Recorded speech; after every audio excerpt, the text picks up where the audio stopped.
हाँ, हाल की रिपोर्टों के अनुसार यूरोपियन यूनियन और पाकिस्तान के एक संयुक्त बयान में फिर से जम्मू कश्मीर का उल्लेख किया गया है। इसके बाद इंडिया ने कड़ा विरोध दर्ज कराया और कहा कि जम्मू कश्मीर भारत का आंतरिक मामला है तथा बाहरी पक्षों को इस पर टिप्पणी नहीं करनी चाहिए। भारत ने इस संदर्भ को अनावश्यक और अस्वीकार्य बताया है। रिपोर्टों के मुताबिक भारत सरकार इस मुद्दे पर यूरोपीय संघ के समक्ष औपचारिक आपत्ति भी दर्ज कराने पर विचार कर रही है। यूरोपीय संघ ने फिर छेड़ा कश्मीर मुद्दा, भारत ने जताई कड़ी आपत्ति है। भारत और पाकिस्तान के बीच लंबे समय से विवाद का विषय रहा जम्मू कश्मीर एक बार फिर अंतर्राष्ट्रीय चर्चा में आ गया है। इस बार मामला यूरोपीय संघ और पाकिस्तान के बीच जारी संयुक्त बयान से जुड़ा है। 1 जून 2026 को इस्लामाबाद में आयोजित 8वें ईयू पाकिस्तान स्ट्रेटेजिक डायलॉग के बाद जारी संयुक्त प्रेस विज्ञप्ति में जम्मू कश्मीर का उल्लेख किया गया, जिस पर भारत ने कड़ी प्रतिक्रिया दी है। भारत ने स्पष्ट शब्दों में कहा है कि जम्मू कश्मीर और लद्दाख उसके अभिन्न और अविभाज्य अंग है तथा किसी भी बाहरी पक्ष को इस विषय पर टिप्पणी करने का अधिकार नहीं है। क्या है पूरा मामला? 1 जून को पाकिस्तान की राजधानी इस्लामाबाद में यूरोपीय संघ की विदेश नीति प्रमुख काजा कालास और पाकिस्तान के विदेश मंत्री इशाक डार के बीच रणनीतिक वार्ता हुई। वार्ता के बाद जारी संयुक्त बयान में कहा गया कि पाकिस्तान ने यूरोपीय संघ को जम्मू कश्मीर के मुद्दे पर जानकारी दी और दोनों पक्षों ने विभिन्न संघर्षों के शांतिपूर्ण समाधान के लिए संवाद और कूटनीति का समर्थन किया। हालांकि बयान में कोई नया प्रस्ताव या निर्णय नहीं था, लेकिन केवल कश्मीर का उल्लेख होना ही भारत के लिए आपत्ति का विषय बन गया। भारत लंबे समय से यह कहता रहा है कि जम्मू कश्मीर पूरी तरह उसका आंतरिक मामला है और किसी तीसरे पक्ष की भूमिका स्वीकार्य नहीं है। भारत की तीखी प्रतिक्रिया।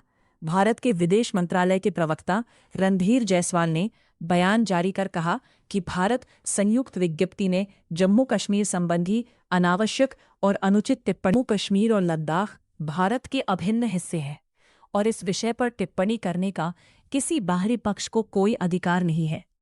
विदेश मंत्रालय ने यह भी संकेत दिया कि भारत इस मुद्दे को यूरोपीय संघ के वरिष्ठ अधिकारियों के समक्ष औपचारिक रूप से उठा सकता है और कूटनीतिक विरोध दर्ज करा सकता है। भारत की नीति क्या रही है?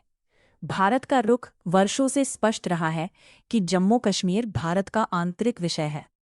2019 में अनुच्छेद 370 हटाए जाने के बाद भारत ने और अधिक दृढ़ता से कहा कि जम्मू कश्मीर से संबंधित सभी मुद्दे भारत और पाकिस्तान के बीच द्विपक्षीय रूप से ही सुलझाए जा सकते हैं।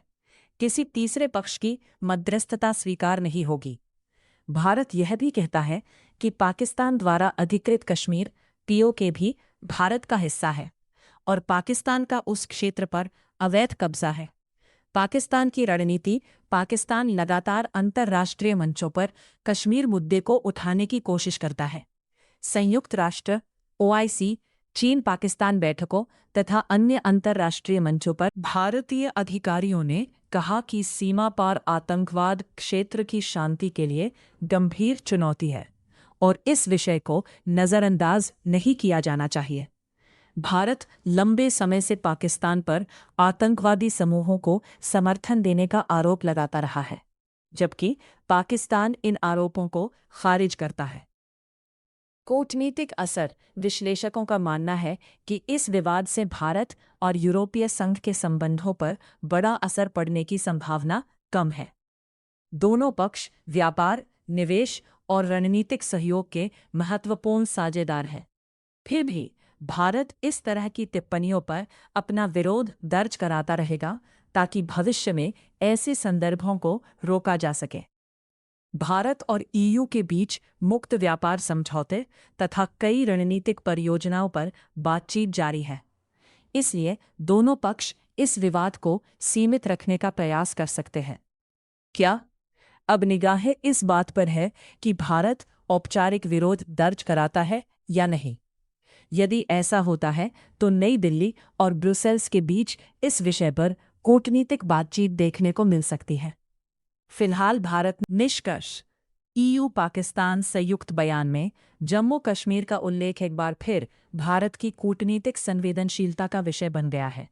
भारत ने स्पष्ट शब्दों में इसे खारिज करते हुए कहा है कि जम्मू कश्मीर और लद्दाख उसके अभिन्न अंग है और इस विषय पर किसी तीसरे पक्ष की भूमिका स्वीकृत नहीं की जाएगी।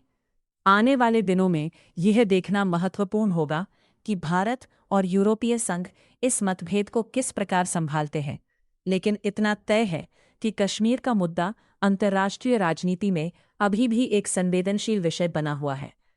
ऐसी ही लेटेस्ट खबरों और अपडेट्स के लिए हमारे चैनल को सब्सक्राइब करना न भूलें। धन्यवाद।